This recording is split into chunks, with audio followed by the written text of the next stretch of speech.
Hello children, good morning, namaskar. You are welcome to Gyanodaya Basic Knowledge for 10th class.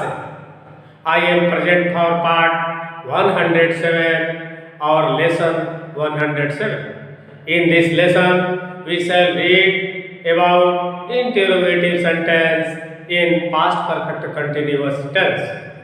तो हम इस part में past perfect continuous tense अर्थात लगातार पूर्ण भूतकाल या पूर्ण और अपूर्ण भूतकाल में वैसे प्रश्नवाचक वाक्यों को पढ़ने जा रहे हैं जिसमें सब्जेक्ट के पहले क्या हो।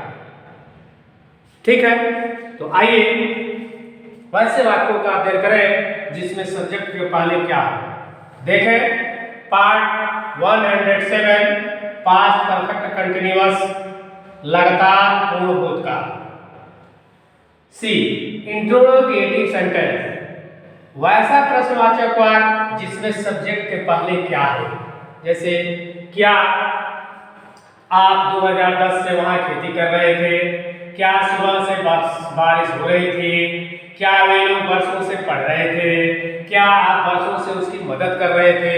इस प्रकार का वाक्य जिसमें सब्जेक्ट के पहले क्या हो और लास्ट में प्रश्नवाचक चिन्ह हो, तो उन वाक्यों को हम इंटेरोगेटिव सेंटेंस के रूप में अध्ययन करते हैं। तो इसका रूल्स क्या है? रूल है कि हैड हेल्प, जो एक्चुअली हेल्पिंग वर्ब है वही पहले आ जाएगा। हैड प्लस सब्जेक्ट, बीन मूल क्रिया यानी फर्स्ट फॉर्म में आईएनजी, ऑब्जेक्ट अदर वर्ब। ठीक है, कैसे बनता है? क्या वे लोग वर्षों से पढ़ रहे थे। आप जान रहे हैं, इसके पहले भी पढ़ चुके हैं कि रहा रही होगा तो क्रिया में आईएनजी लगता है, ये आपको पता है। अब सब्जेक्ट आ गया, प्रश्न एक था थे थी, तो था थे थी रहेगा रहा रही के साथ तो लग जाएगा हैड। ठीक है, और निश्चित टाइम रहेगा तो सिंस, अनिश्चित रहेगा तो फॉर। अब इन वाक्यों को एक एक एग्जाम्पल्स के सहारे हम बनाने का प्रयास करें और देखें कैसे बनता है। देखें क्या वे लोग वर्षों से पढ़ रहे थे। सबसे पहले इसमें क्या है? सब्जेक्ट वे लोग है। ठीक है, पढ़ रहे थे रीडिंग हो जाएगा, वर्षों से फॉर ईयर्स। कैसे? Had they been reading for years. क्या वे लोग वर्षों से पढ़ रहे थे, हो गया। लेकिन इसी सेंटेंस में अगर रहता कि क्या वे लोग वर्षों से यहां पढ़ रहे थे, तो क्या होता? यहां हियर लग जाते, यहां पर had they been reading here for years, या क्या वे लोग वर्षों से वहां पढ़ रहे थे, तो had they been reading there और ठीक है। या क्या वे लोग वर्षों से धीरे धीरे पढ़ रहे थे, तो क्या होता? Had they been reading slowly for years. जैसे जैसे सेंटेंस बदलता जाएगा सब उसमें शब्द बदलते जाएंगे, यहाँ पर मीनिंग बदलते जाएंगे, लेकिन मेन फॉर्म जो ये है ये नहीं बदलेगा। जैसे वहां, यहाँ, धीरे धीरे, तो सब यहीं पर चेंज होगा, इसको ध्यान रखें। ठीक है, दूसरा सेंटेंस देखिए, जैसे इसमें दिया हूं, क्या आप 2010 से वहां खेती कर रहे थे, तो हैड यू बीन डूइंग या फार्मिंग। डूइंग नहीं लिखेंगे तभी चलेगा, इसलिए कि डूइंग जब लग जाएगा तो दो क्रिया में आईएनजी नहीं होगा। Had you been farming there since 2010, यानी क्या आप 2010 से वहां खेती कर रहे थे। तो इस वाक्य को हम इस तरह भी लिख सकते हैं, क्या आप, चलिए लिख दीजिए, डूइंग गलत नहीं है,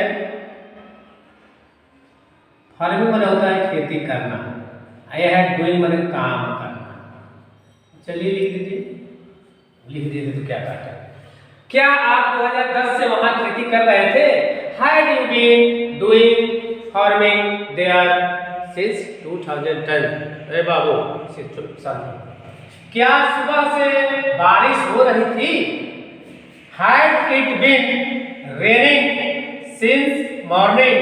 या यही सेंटेंस देखिए यहाँ एक दिया, क्या वर्षा सुबह से होती आ रही थी? देखिए दोनों का कैसे बना है। Had it been raining since morning, देखो दोनों एक ही हो, दो सेंटेंस के भाव अलग अलग हैं, अंग्रेजी एक ही है, तो इसलिए दोनों को मैं दे दिया हूं तो कंफ्यूजन पैदा ना हो। फिर यहां देखिए, क्या आप वर्षों से उसकी मदद कर रहे थे? तो इसमें आप सब्जेक्ट हो गया। हैड यू बीन हेल्पिंग, ये पूरा रहेगा। उसे, उसकी, तो हिम। अब आप कहेंगे कि उसका, उसकी के लिए हीज होता है ना, लेकिन यहाँ पॉजेसिव केस नहीं है, यहाँ ऑब्जेक्टिव केस है, इसलिए हिम लगा। इस पर ध्यान देना है कि क्या आप वर्षों से उसकी मदद कर रहे थे? तो had you been helping him, his नहीं होगा, और यस, इसलिए क्यों ऑब्जेक्टिव केस है, ऑब्जेक्ट के रूप में है। फिर अगला देखिए, क्या आप 3 घंटों से मेरा इंतजार कर रहे थे?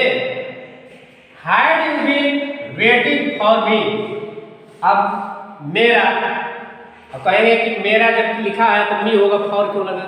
इसलिए कि मेरे लिए, इसलिए फॉर लगा हुआ है। फॉर मी, फिर फॉर 3 डेज, तो ई मेरे लिए के फॉर हो गया और यह अनिश्चित के लिए फॉर हो गया, इसलिए 2 फॉर लगा है। इसमें ध्यान से देखिए, क्या आप 3 घंटों से मेरा इंतजार कर रहे थे? Had you been waiting for me? मेरा इंतजार कर रहे थे फॉर 3 डेज, 3 घंटों से। क्या आप 3 घंटों से मेरा इंतजार कर रहे थे? समझ में आ गया? अगला देखिए, क्या वर्षा सुबह से होती आ रही थी? या क्या सुबह से वर्षा हो रही थी? दोनों एक ही बात है, इसलिए कि निश्चित लगा हुआ है, इसलिए सेंस लग गया, एक ही तरह से बनेगा। निश्चित नहीं रहता तो बदल जाता। तो देखिए, had it been raining since morning, अब यहाँ बदल देते, क्या वर्षा यहाँ सुबह से होती आ रही थी? Had it been raining here since morning. या क्या वर्षा वहां सुबह से होती आ रही थी? Had it been raining there since morning. या क्या वर्षा यहाँ सुबह से धीरे धीरे होती आ रही थी? Had it been raining here slowly since morning. जैसे जैसे उसमें शब्द बढ़ते जाएंगे, यहाँ पर शब्द बढ़ता जाएगा। फिर देखिए, क्या संजय का भाई 2004 से वकालत कर रहा था? संजय का भाई है, सब्जेक्ट क्या हो गया? संजय का भाई, यानी संजय ब्रदर, पोस्ट ऑफिस लगता है। गीता की माँ, गीता मदर। रोहित के पापा, रोहित ताज फादर। देखिए, क्या संजय का भाई 2004 से वकालत कर रहा था? Had Sanjay brother been practising, practising मतलब होता है वकालत करना, प्रैक्टिसिंग सिंस 2004। अब देखिए, क्या मेरे पिताजी 1996 से यहाँ रहते आ रहे थे? Had my father been living, यहाँ शब्द आया हुआ है, सिंस 1996। ठीक है ना? बोलिएगा गलत हो। क्या वे लोग आपको बचपन से यही देख रहे थे? Had they been looking you. अब देखिए, यहाँ यहाँ नहीं है, इसलिए वहां नहीं लगेगा। लुकिंग यू हियर, यही है, यही है, देख रहे हैं ना? हियर, यही, सिंस चाइल्ड। अब कहिएगा हियर पर यहाँ होता है, यही कैसे होगा? इसलिए यहाँ का मतलब यही तो है, सेंटेंस को अपडेट किया गया है, लेकिन उसका अर्थ यही है, यहाँ ही है। क्या वे लोग आपको बचपन से यही देख रहे थे? Had they been looking you here since child. ठीक है? फिर अगला, क्या मेरे पिताजी इसी स्कूल में 10 वर्षों से पढ़ा रहे थे? इसी स्कूल में अब देखो इन दिस स्कूल, इसी स्कूल में, इतना हो गया। फिर देखिए क्या मेरे पिताजी had my father been teaching, पढ़ा रहे थे in this school for 10 years, 10 वर्षों से। तो आपको करना क्या है, अगर इस तरह के वाक्यों में क्या शब्द है, सेंटेंस पहचानने में आ गया कि अब पास्ट परफेक्ट कंटिन्यूअस का है, पहचान बताया गया था, तो जब पहचान लेंगे तो हेल्पिंग वर्ब हैड को पहले लिख देंगे। सब क्या के लिए, देखिए सारे वाक्यों में हैड हैड हैड हैड। उसके बाद देखेंगे सब्जेक्ट कौन है। सब्जेक्ट देखिए वे लोग, आप, बारिश है निर्जीवाचक है तो ईट, फिर यहाँ आप फिर वर्षा है तो ईट या वर्षा से बना सकते हैं। संजय का भाई, मेरे पिताजी, वे लोग, मेरे पिताजी, ये सब्जेक्ट हो गया। उसके बाद बिन, BEEN बिन, उसके बाद क्रिया में ING, और उसके बाद यहाँ वहाँ धीरे धीरे यहाँ पर लिख देंगे। देखिए देयर है ना, हिम, फॉर मी, इस तरह के वाक्य जो है हम बदलते रहेंगे। फिर यहाँ हियर इन दिस स्कूल, तो इसमें बढ़ाते रहेंगे। उसके बाद ऑब्जेक्ट, ऑब्जेक्ट में अगर है रीडिंग, मान लीजिए रहता कि क्या वे लोग वर्षों से अंग्रेजी पढ़ रहे थे, ऑब्जेक्ट हो जाता।